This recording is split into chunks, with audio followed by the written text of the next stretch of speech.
What's up YouTube? KS Gun Guy. Thanks for joining me today. Be sure to like, subscribe, and share, and join me, and be sure to leave a comment about this gun in front of you, or any thoughts on any of the other guns, or what your experiences are, certainly with the Beretta. I'd love to hear your thoughts about it, your experiences. So what I have in front of you today is a Beretta 92 FS. This is an older model Beretta. This was born in the late 90s, so this gun has been around for quite a while, although it is in fantastic shape. For being as old as it is. It's kept up very, very well. So we'll talk a little bit about the overall specs and the overall features of the gun. This is going to be a quick review, so it won't be terribly detailed, but I'll also talk just a tiny bit about the history of the gun and some of my experiences, and of course, as always, I'll wheel in a little bit of shooting with the gun as well.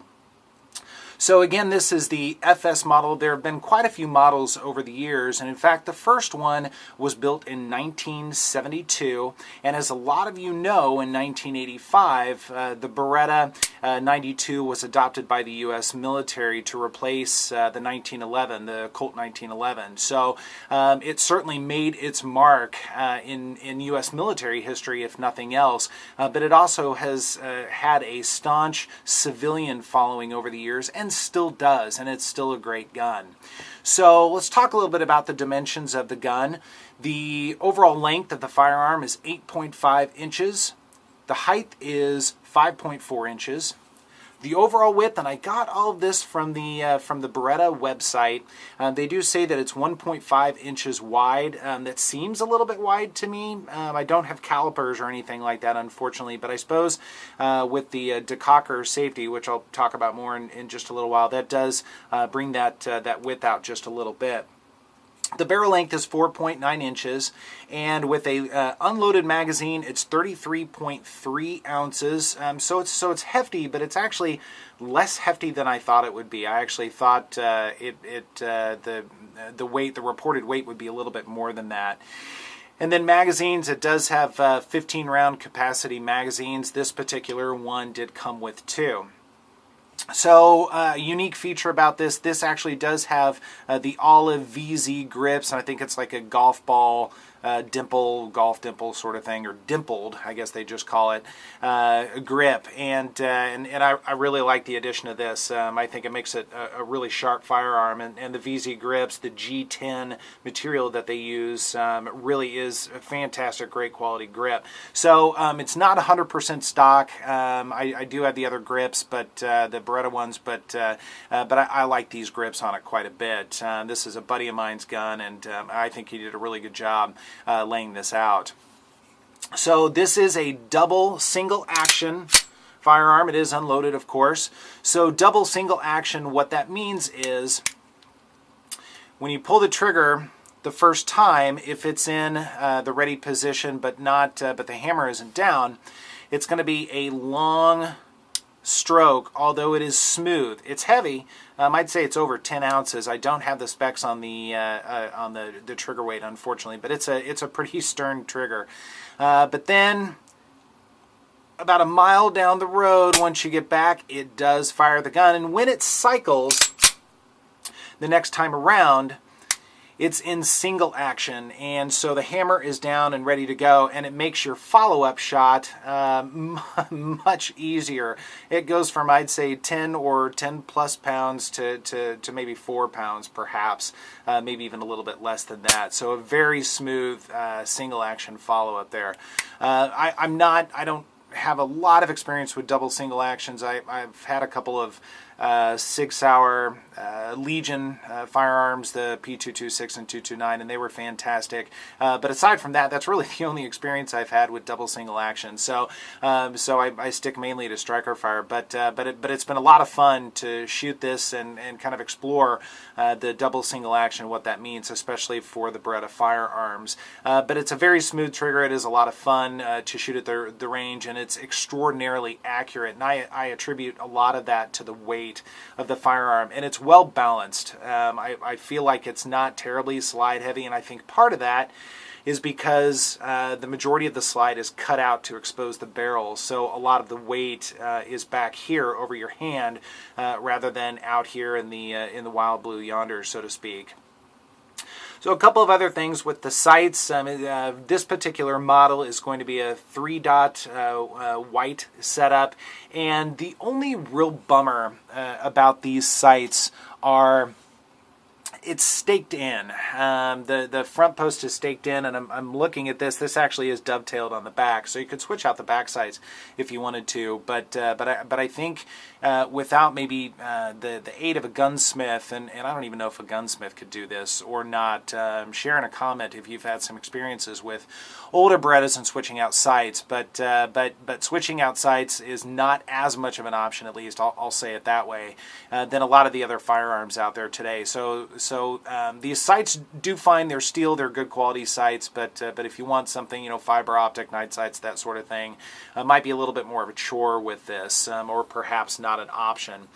Now, later models of the 92 have certainly adopted some different options over the years. Models like the A1, the 92 A1, that's going to have the rail on it, a little bit more beefy firearm, but otherwise it's basically the same, the rail being the real big change there. And then the newest one, I know that Beretta is losing the military contract because the military rejected the new A3, and it was a total redesign, total gut job of the firearm. I mean, some of the parts look the same, but by and large they've really overdone it, and part of that is it does have removable sights, although it comes with night sights on it, and the grip is different. One of the big complaints about this, especially for people with smaller hands, this is a pretty sizable grip, especially with this bump back here. So the latest version of the Beretta went with a flat,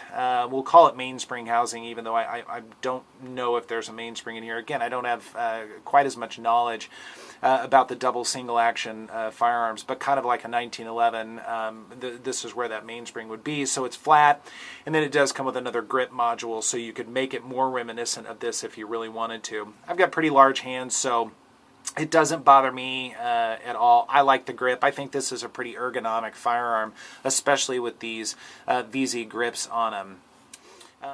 Another feature of the firearm, it does have a safety on it. So, of course, the gun will not fire with the safety on it.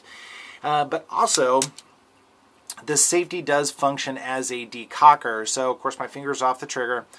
If I pull that down, it does decock the firearm.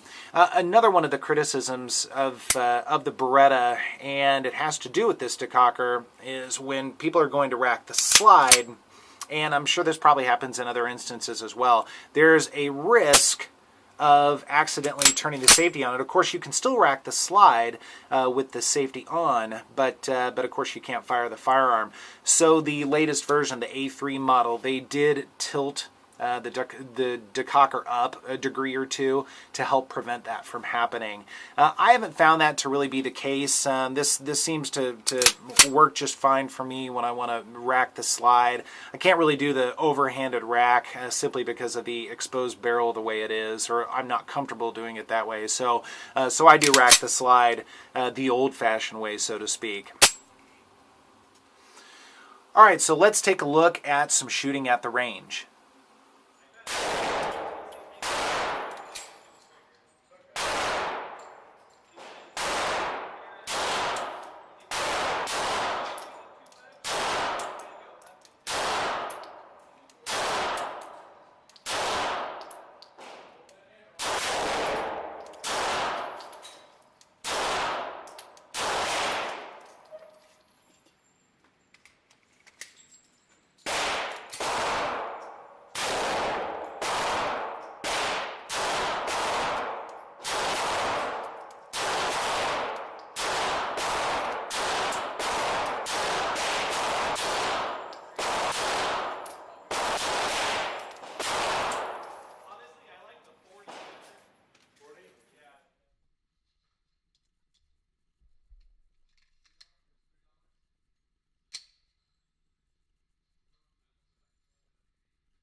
welcome back. I hope you enjoyed that footage at the range.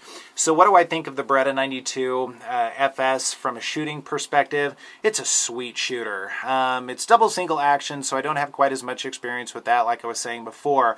But once you get used to that that mechanism or that function of fire, it really is a lot of fun. And I attribute a lot of that not only to the grips and the ergonomics, at least from my hand, and the VZ grips, but also the weight of the firearm. It's very easy to control. It's very easy to get back to fast follow-up shots if that's what you want to do with that light single action pull, not the double action so much, but the single action for sure.